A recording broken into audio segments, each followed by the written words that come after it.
The following are quotes from some of the greatest minds to ever lived. The more I study science, the more I believe in God. End of quote. Albert Einstein, The Wall Street Journal, December 24th, 1997. Article by Jim Holt. Science Resurrects God. I want to know how God created this world. I am not interested in this or that phenomenon, in the spectrum of this or that element. I want to know his thoughts. The rest are details. End of quote. Albert Einstein, from E. Salomon, A Talk with Einstein. God is the author of the universe and the free establisher of the laws of motion. End of quote. Physicist and chemist Robert Boyle, who is considered to be the founder of modern chemistry. Quote, "It may seem bizarre, but in my opinion, science offers a surer path to God than religion." End of quote. Physicist Paul Davies.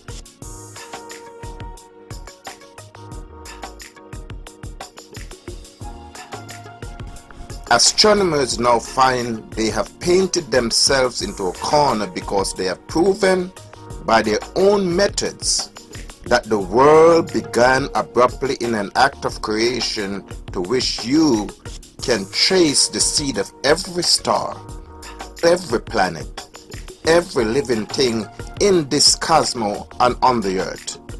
And they have found that all this happened as a product of forces they cannot hope to discover. Physicist and founder of NASA's Goddard Institute of Space Studies, Robert Jastrow. Quote, "I believe that the more thoroughly science is studied, the further does it take us from anything comparable to atheism.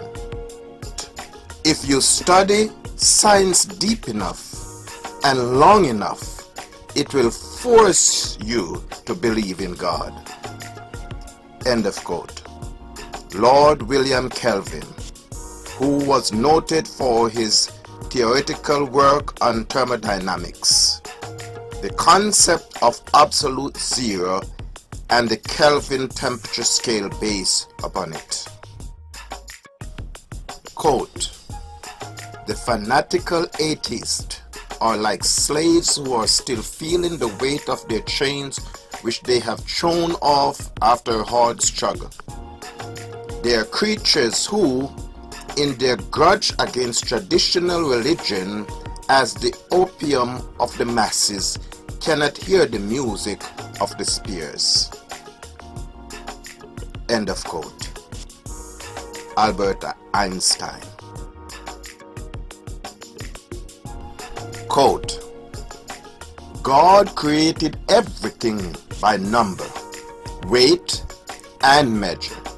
In the absence of any other proof, the thumb alone would convince me of God's existence. I have a fundamental belief in the Bible as the Word of God, written by those who were inspired. I study the Bible daily."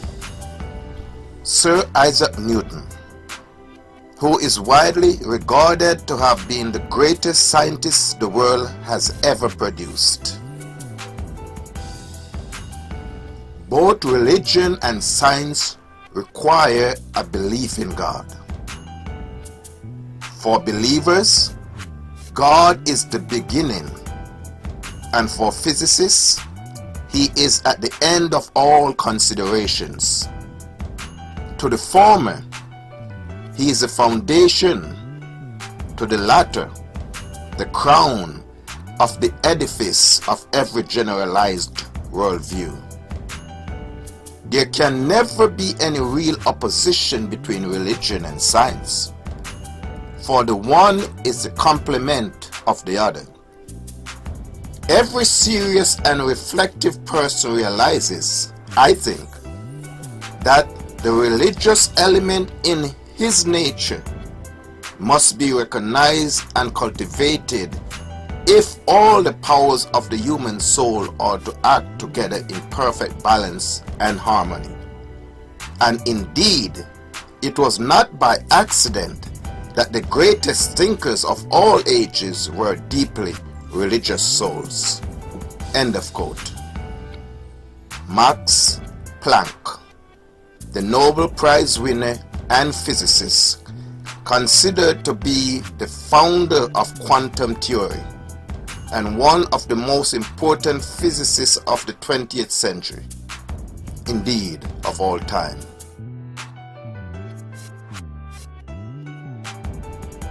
The gift of mental power comes from God's divine being, and if we concentrate our minds on that truth, we become in tune with this great power.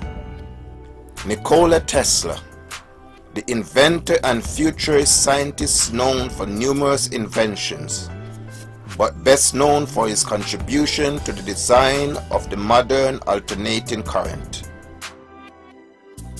I have looked into most philosophical systems, and I have seen that none will work without God. Science is incompetent to reason upon the creation of matter itself out of nothing. We have reached the utmost limit of our thinking faculties when we have admitted that because matter cannot be eternal and self-existent, it must have been created. Physicist and mathematician James Clerk Maxwell, who is credited with formulating classical electromagnetic theory and whose contribution to science are considered to be of the same magnitude to those of Einstein and Newton.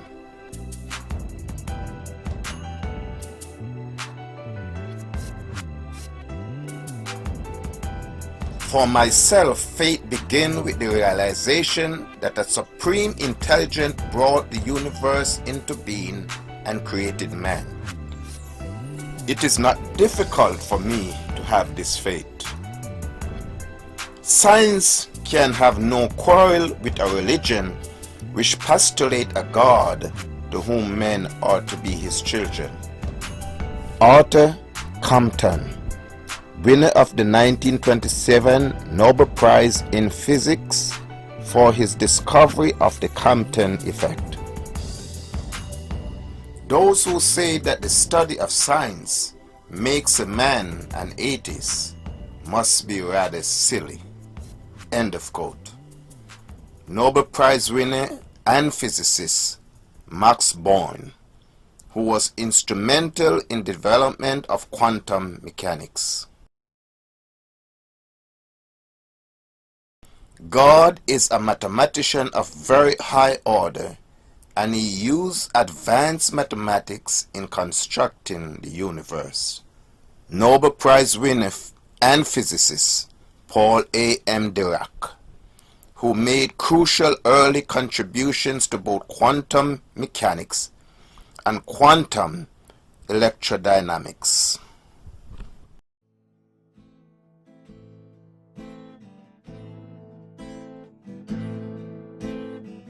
The first gulp from the glass of natural science will turn you into an atheist.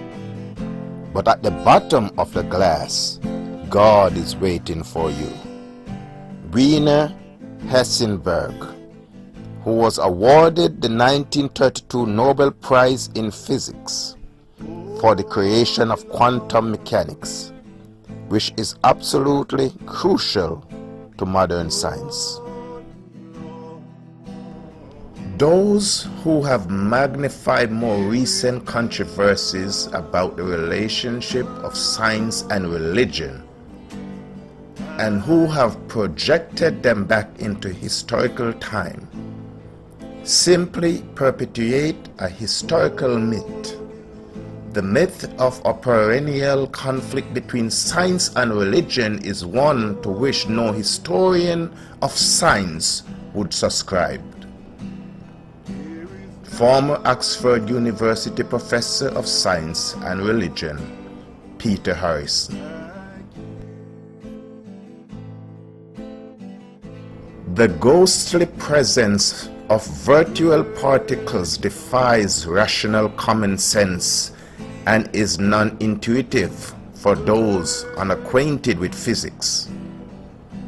Religious belief in God and Christian belief that God became man around 2,000 years ago may seem strange to common sense thinking, but when the most elementary physical things behave in this way, we should be prepared to accept that the deepest aspect of our existence go beyond our common sense intuitions. Nobel Prize winner physicist Tony Hewish, as quoted in the foreword to John Polkinghorne and Nicholas Beake's book,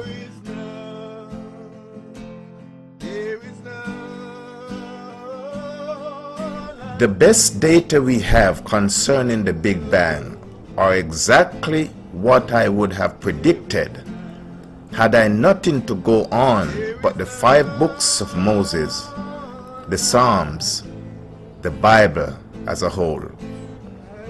If there are a bunch of fruit trees, one can say that whosoever created these fruit trees wanted some apples. In other words, by looking at the order in the world, we can infer purpose, and from purpose we begin to get some knowledge of the Creator. I look at God through the works of God's hands, and from those works imply intentions. From these intentions, I receive an impression of the Almighty. Arno Penzias, the 1978 Nobel Prize recipient in physics, as cited in New York Times on March 12, 1978. There is for me powerful evidence that there is something going on behind it all. It seems as though somebody has fine-tuned nature's numbers to make the universe. The impression of design is overwhelming. Physicist Paul Davies.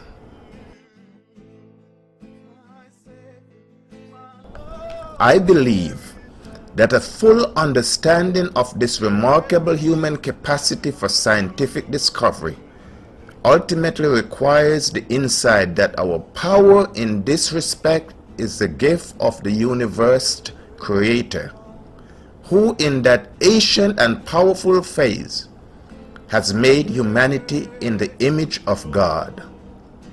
Genesis 1, 26 through 27. Through the exercise of this gift, those working in fundamental physics are able to discern a world of deep and beautiful order, a universe shot through with signs of mind. I believe that it is indeed the mind of the world's creator that is perceived in this way. Science is possible because the universe is a divine creation. Former Cambridge University Professor of Mathematical Physics, John Polkinghorne, as quoted in his book, Quantum Physics and Theology. It is relatively unusual that a physical scientist is truly an atheist. Why is this true?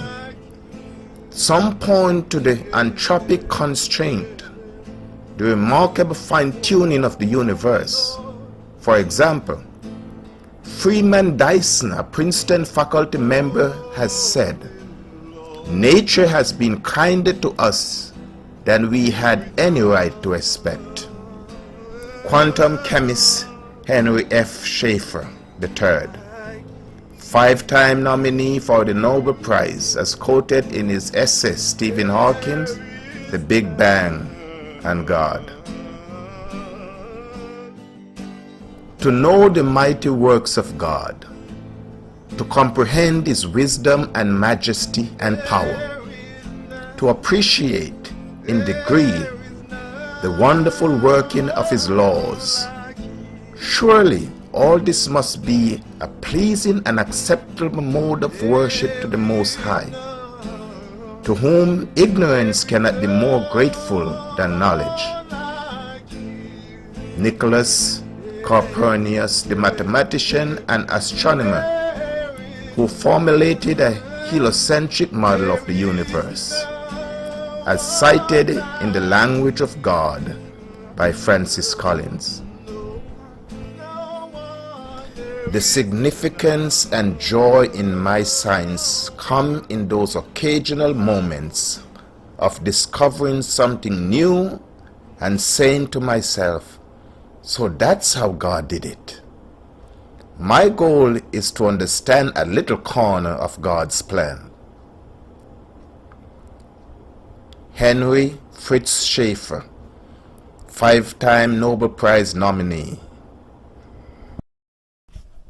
It is evident that an acquaintance with natural laws means no less than an acquaintance with the mind of God therein expressed. James Joule, propounder of the first law of thermodynamics. Joule also made important contributions to the kinetic theory of gases. The unit of heat known as a joule is named after him. There are many ways in which people are made aware of their power to believe in the supremacy of divine guidance and power. Through music or visual art, some event or experience decisively influencing their lives. Looking through a microscope or telescope, or just by looking at the miraculous manifestation or purposefulness of nature. Sir Ernest Train, winner of the 1945 Nobel Prize in Medicine and Physiology for the discovery of penicillin and its curative effect in various infectious diseases. Let me say that I don't see any conflict between science and religion. I go to church as many other scientists do. I share with most religious people a sense of mystery and wonder at the universe, and I want to participate in religious rituals and practices because there's something that all humans can share. Sir Martin Rees, the British cosmologist and astrophysicist who has been Astronomer Royal since 1995 and was the president of the Royal Society between 2005 and 2010. Rees is the winner of the Crawford Prize, which is the most prestigious award in astronomy, amongst many other awards. The more I study nature, the more I stand amazed at the work of the Creator. Science brings men nearer to God. In good philosophy, the word cause ought to be reserved to the single divine impulse that has formed the universe. Little science take you away from God, but more of it take you closer to Him. Louis Pasteur, the founder of microbiology and immunology. A creator must exist. The Big Bang ripples and subsequent scientific findings are clearly pointing to an ex nihilo creation consistent with the first few verses of the book of Genesis. Quantum chemist Henry F. Schaeffer III, 5-time nominee for the Nobel Prize. Science without religion is lame. Religion without science is blind. Albert Einstein. When confronted with the order and beauty of the universe and the strange coincidence of nature, it's very tempting to take a leap of faith from science into religion. I am sure many physicists want to. I only wish they would admit it. Physicist Tony Rotman, former postdoctoral fellow at Oxford University. Religion is founded on faith. It seems to me that when confronted with the marvels of life and the universe, one must ask why and not just how. The only possible answers are religious.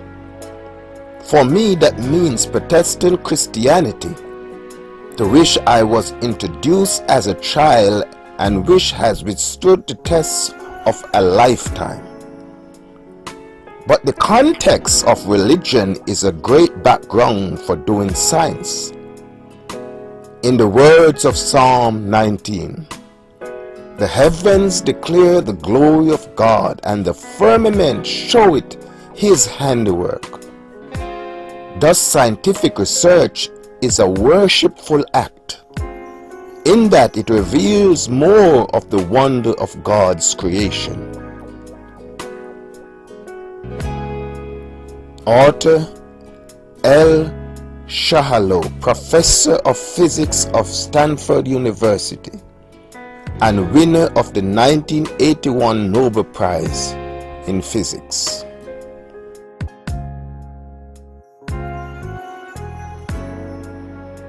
Everyone who is seriously involved in the pursuit of science becomes convinced that a spirit is manifest in the laws of the universe.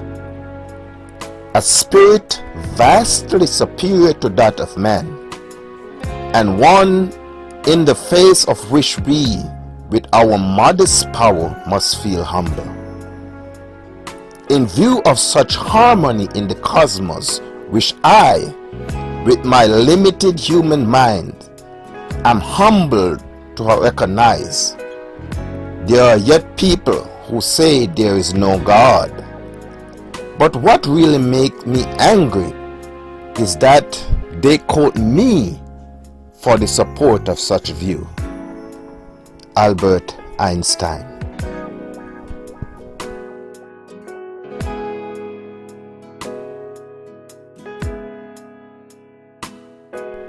An equation for me has no meaning unless it expresses a thought of God.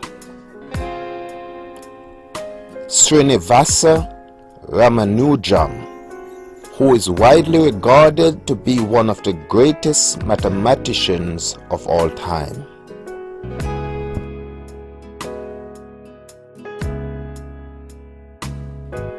I build molecules for a living.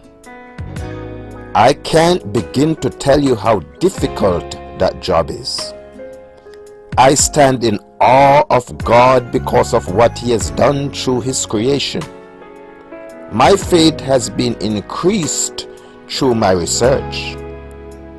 Only a rookie who knows nothing about science would say science takes away from faith. If you really study science, it will bring you closer to God. James Tour, one of the world's leading nanoscientists.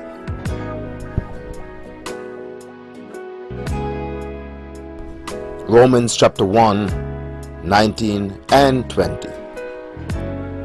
For that which is known about God is evident to them, and made plain in their inner consciousness, because God himself has shown it to them. So men are without excuse, altogether without any defense or justification.